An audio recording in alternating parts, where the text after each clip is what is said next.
Live 24/7. This is AGT Live 24/7.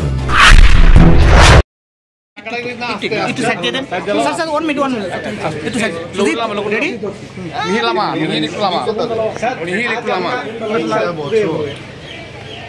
মুখ্যমন্ত্রীর দায়িত্ব আমি পেয়েছি এবং 3টা বছর দেখতে দেখতে চলে গেল।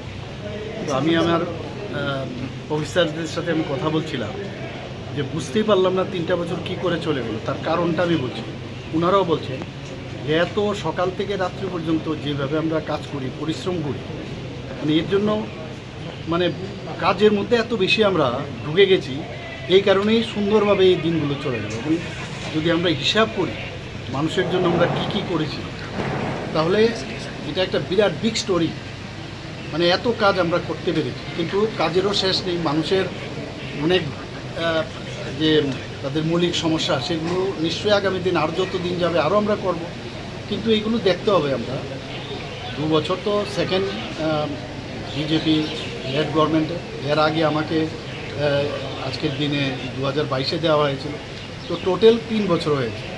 তো এই কয়েকটা বছরে যতটুকু চেষ্টা করেছে আমাদের সরকার যে ট্রান্সপারেন্সির মাধ্যমে কাজ করা, মানুষের যেসব সমস্যা সমাধানের লক্ষ্যে আমরা কাজ করেছি। এবং আমি যাই কাজ করেছি, যাই সাফল্য এসছে, তার ক্রেডিট আমি জনসাধারণকে দিতে চাই আপনাদের মাধ্যমে। কারণ তাদের অনুপ্রেরণা এবং তাদের কারণে তারা আমাদের উপর যে আস্থা রেখেছে, মাননীয় প্রধানমন্ত্রীজির উপর আস্থা রেখেছে।